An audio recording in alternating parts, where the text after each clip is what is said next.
I hate to start the show on a negative note, but we have an issue, and that is Curtis cannot be allowed back in this studio until the Red Sox lose a baseball game. This studio, like the continental U.S. Okay. He's going to have to stay over in the Pacific Ocean. I'm here for that argument. Maybe not the state, maybe not the New England region, but maybe you're right. Maybe not the lower 48. Like maybe he has to stay in Hawaii until they lose, which may not happen until August or September. The way they're going, they are rolling.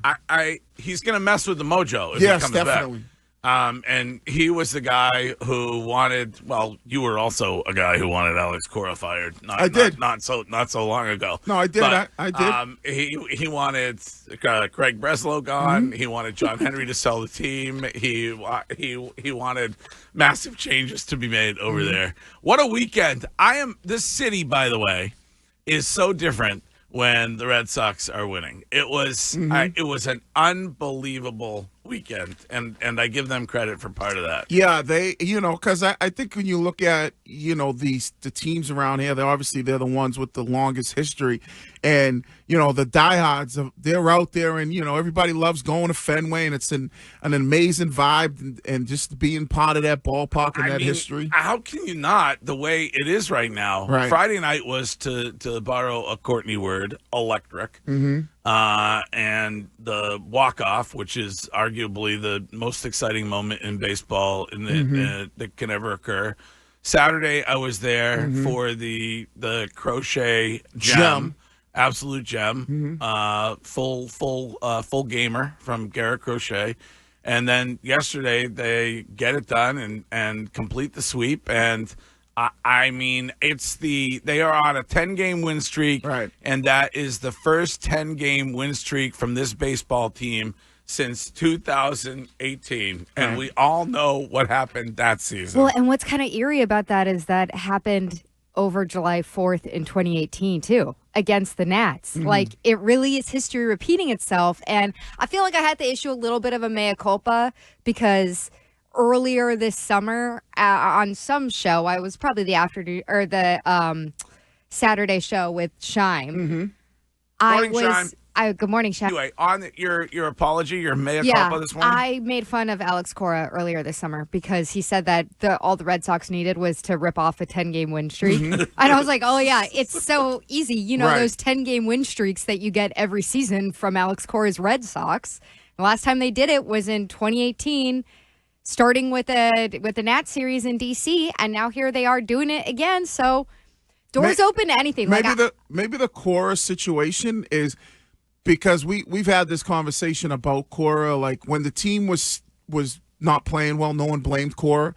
And now, like, you can't give him too much credit, but maybe the credit comes in with the, just the vibe of not maybe having Devers around and being able to, manage that situation rather than, let's say, the X's and O's or the in-game adjusting so much on the field because guys are playing better. So maybe it's more of that than anything. Well, it's not like they haven't had sloppy showings since Devers got traded, though. Remember that streak of losing games. Right, that is true. But I think like a lot of people will say, and I was one of the people beating the drum of like, all right, is it time for Cora to go? And now with this turnaround, you can't say, like, you can't put it all on Cora's plate and still like give him a pass. Because they're winning. Because when they were losing, you blame the players. Yeah. So now that they're winning, you don't credit the players. Now you credit Cora. I credit the pitching.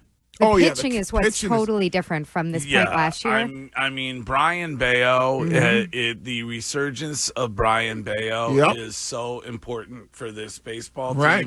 And you got another, I think that's 6 straight starts for him, Shime, where he goes 6 innings and eats up 6, I think. Yeah, and fewer than 3 earned runs, I believe. Yeah, he's been on fire. He was like 3-1-4 heading into that game. Is he? I think he left. I think he's heading into the break 3-1-4. Yeah, I mean, I don't, and we got to get into this. I'm sure it'll be somebody's lead, but I don't know that I want anybody at all gone from. I don't want you messing with the mojo, as I said earlier, when it comes to the deadline now. I think I've completely reversed myself on if you can buy pitching, then buy some pitching somewhere, do what Jackson does and roll up to the dollar store at 9:59 and hope they're open. Because I don't know that I want, whether it's Jarren Duran or you name who it is, or Roldis Chapman, I don't want them messing with the chemistry of the baseball team.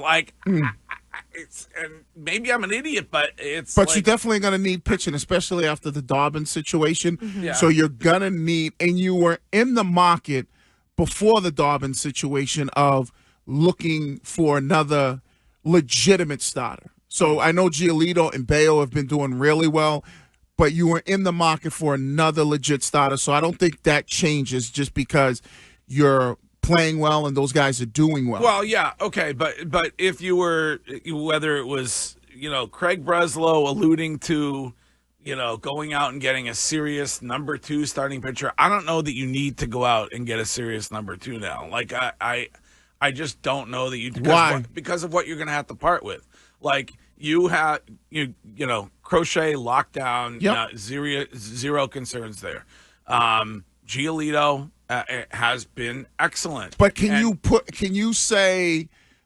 go all in with Giolito? Can you say, all right, he's going to be Giolito and what we're seeing all the way through the remainder of the regular season and into the postseason? But that's what you're going to have to do, is you're going to have to look at the last 10 games or the last month and a day and assume correctly that is what your baseball team is going to be going forward. I think a lot of people look at the Duran situation, and because they've heard so much about his name going out, they assume that there's just going to be a lot of deals, Duran for X starting pitcher who could be your 2 or 3, but he's most often linked to the Padres, and the Padres only have starting pitchers who are rentals.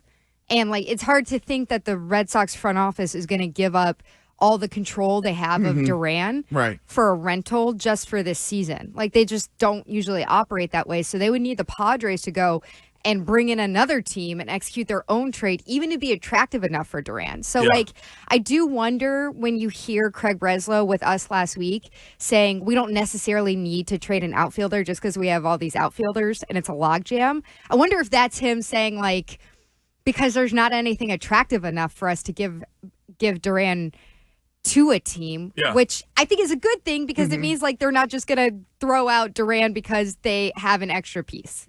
Yeah. Well, there's a lot to talk about this morning and all day long when it comes to your red hot Red Sox, and we will do that with you this morning. This is Chris from Worcester. Hey, Chris, good morning. Hi, good morning, Greg. Really, Greg, Mago, Shime, and Wiggy, thank you for taking my call. Yesterday I was doing my lawn and doing everything, listening to the game on the radio, and I don't want to get burnt again because I felt like I got burnt yesterday.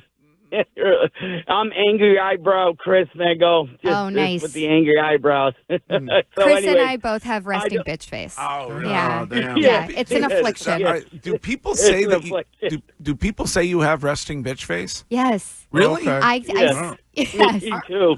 Yeah. Listen, Chris, get in. You got to be all in. Don't worry about it. What? No.